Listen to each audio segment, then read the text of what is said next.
नमस्कार। Last class में हमने स्टार्ट किया था विजयनगर एम्पायर, विजयनगर साम्राज्य। ठीक है, तो थोड़ा सा रिवीजन कर लेते हैं कि सबसे पहले उसकी इस्टेब्लिशमेंट किसने की थी? Harihar first and Bukka first. ठीक है, कौन से ईयर में करी थी? 1336 से 1646। हाँ, 1336 में की थी। 1336 AD कब तक चला था? 1646 AD तक। ठीक है, कौन सी 5 डायनेस्टीज थी? 5 वर्ष रहे हैं पूरे, तो नाम बताइए। संगम सबसे पहली डायनेस्टी थी, Sangam dynasty. Saluva dynasty second, third Tuluva dynasty, fourth Aravidu dynasty. ठीक है, तो सबसे पहले हम पढ़ेंगे संगम डायनेस्टी। तो Harihara and Bukka belongs to Sangama dynasty. ठीक है, तो मैंने आपको बता दिया था कि वो लोग कैसे आर्मी में रिक्रूट हुए या फिर कैसे उन्होंने पावर कैप्चर की है। ठीक है, तो हम आगे की स्टोरी पढ़ते हैं। तो 1370 में, 1370 में, उससे पहले एक चीज़ और जान लो, विजयनगर एम्पायर है, उसकी ज्योग्राफिकल टेरिटरी क्या है?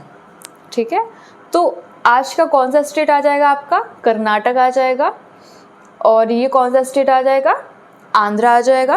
ठीक है, और कुछ आपका केरल आ जाएगा और कुछ पार्ट आपका तमिलनाडु का आ जाएगा। ठीक है, और विजयनगर कैपिटल ये है।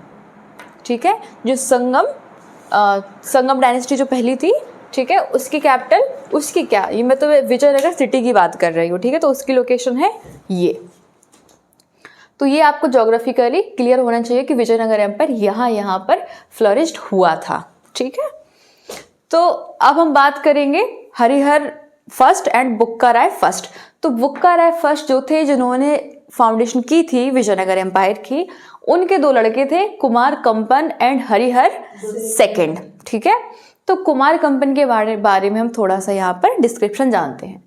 तो कुमार कंपन का एक एक्सपीडिशन अभियान था मदुरई का। ठीक है, मदुरई को जीतने का। तो मदुरई कहाँ पे पड़ रहा है? लगभग ये मदुरई है। ठीक है, तो उस समय मदुरई में किसका रोल हुआ करता था? दिल्ली सल्तनत का। ठीक है, तो मदुरई में किसका सुल्तान हुआ करता था? ठीक है, तो उस सुल्तान को डिफीट किया था किसने? कुमार कंपन ने। ठीक है, सल्तनत रूल था और सुल्तान को डिफीट किया था और मदुरई को विजयनगर एम्पायर में विलीन कर लिया था, मर्ज कर लिया था। ठीक है, तो मदुरई विजय कुमार कंपन की एक हिस्टोरिकल विक्ट्री मानी जाती है और उस विक्ट्री को उनकी जो वाइफ होती हैं, पत्नी होती हैं, गंगा देवी। ठीक है, उनकी विक्ट्री को वो एक ग्रंथ लिखती है, किताब लिखती हैं। कौन सी? मदुरा विजयम। ठीक है, तो इसका आपको बुक का नाम जरूर याद होना चाहिए। तो ठीक है, क्वेश्चन ऐसे आ सकता है कि कुमार कंपनी का डिस्क्रिप्शन हमें कौन सी किताब से प्रोवाइडेड है, या मदुरा विजयम किस पर बेस्ड है? ठीक है, किस टॉपिक पर बेस्ड है? तो इसलिए मदुरा विजयम किसकी किताब है? कुमार कंपनी के बारे में लिखी गई है और लिखी किसने है? उनकी पत्नी गंगा देवी ने।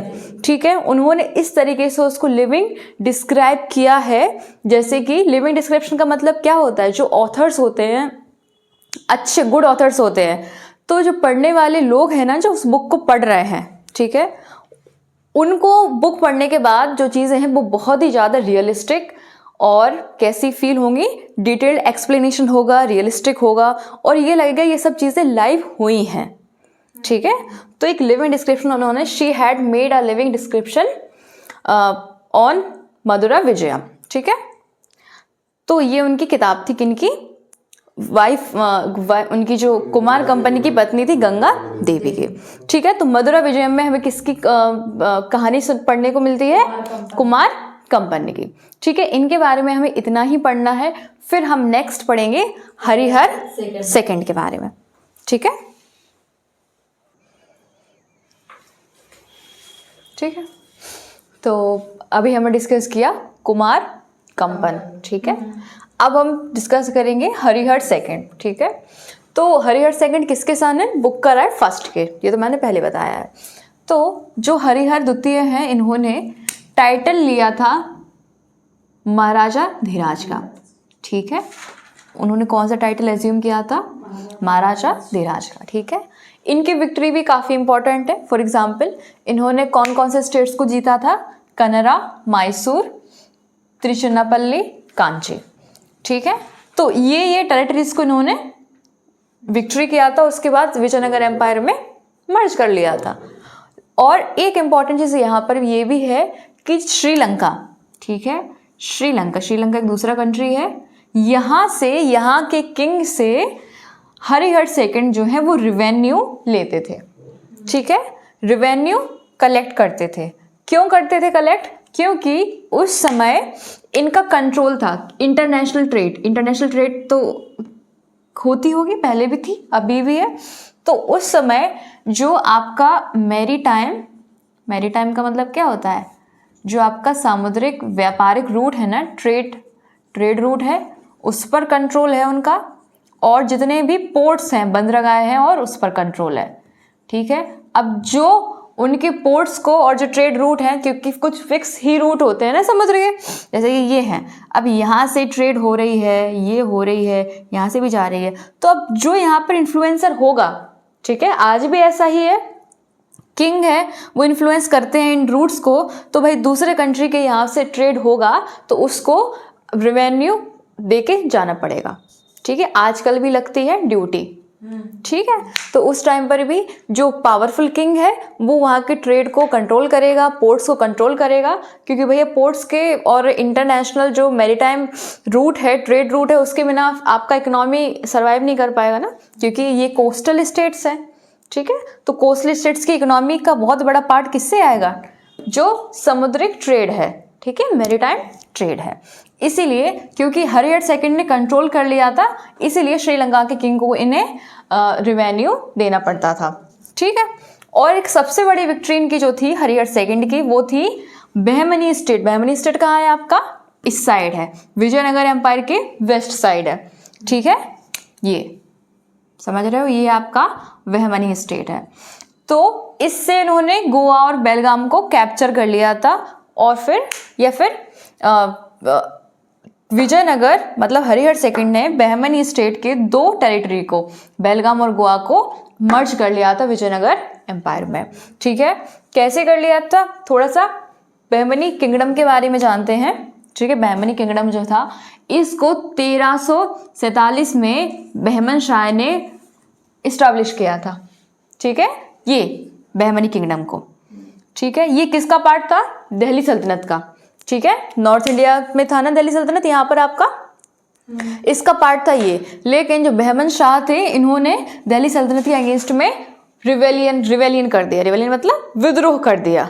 ठीक है, रिवेल कर दिया और एक इंडिपेंडेंट स्टेट बना लिया। ठीक है, ऑटोनोमस बना लिया, मतलब अब ये जो स्टेट है वो अब यहाँ इस स्टेट के अंडर में नहीं रहेगा। ठीक है, तो बहमनी किंगडम ऐसे ही बना था। तो उसके 2 टेरिटरीज को, कौन सी? बेलगाम एंड गोवा को हरिहर सेकंड ने ले लिया था। ठीक है, कैप्चर कर लिया था। ओके, तो ये एक बड़ी विक्ट्री मानी जाती है। क्या आपको इतना समझ में आया?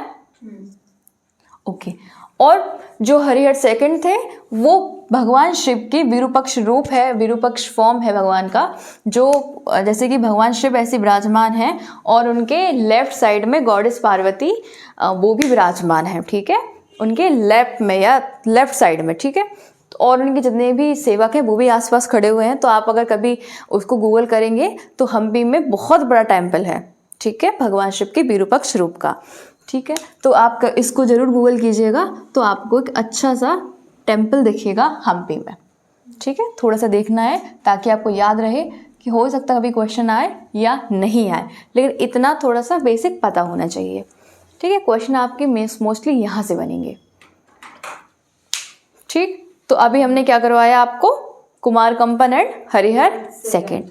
क्या आपको एक बार फिर से रिवाइज करवा दें? ठीक है, तो सबसे पहले हरिहर सेकंड ने कौन सी उपाधि धारण की? महाराजा धीराज की। और उसके बाद फिर उन्होंने विक्ट्रीज अलग अलग स्टेट्स को विजयनगर एम्पायर में मर्ज किया। कैसे? जैसे कनरा, मैसूर, तिरुचिरापल्ली, कांची। ठीक है, और श्रीलंका के जो किंग थे उनसे भी वो रेवेन्यू कलेक्ट करते थे। क्यों करते थे? क्योंकि जो मैरीटाइम ट्रेड रूट होता था और मेजर पोर्ट्स होते थे, उनका कंट्रोल किसके पास था? हरिहर सेकंड के पास। ठीक है, ताकि अब क्या होगा कि विजयनगर एम्पायर की इकोनॉमी भी बहुत अच्छे से फ्लोरिश हुई होगी। ठीक है, क्योंकि भाई अपने स्टेट को छोड़ो दूसरे स्टेट भी यहाँ पर रेवेन्यू दे के जा रहा है। ठीक है, उसके बाद बहमनी स्टेट जो कि दिल्ली सल्तनत का पार्ट था। ठीक है, दिल्ली सल्तनत का पार्ट था, इसकी भी टेरिटरीज को मर्ज सीज कैप्चर कर लिया था उन्होंने। ठीक है, कौन सी 2 टेरिटरीज थी? बेलगाम एंड गोवा। और किसके उपासक थे? भगवान शिव के विरूपक्ष रूप के उपासक थे हरिहर द्वितीय। ठीक है, तो आपको इतना ये अच्छे से पढ़ के आना है। कोई डाउट है, कोई क्वेश्चन है तो आप पूछ लीजिए, फिर मैं आपको नेक्स्ट आगे कल के लेक्चर में करवाती हूँ। ठीक है, ओके।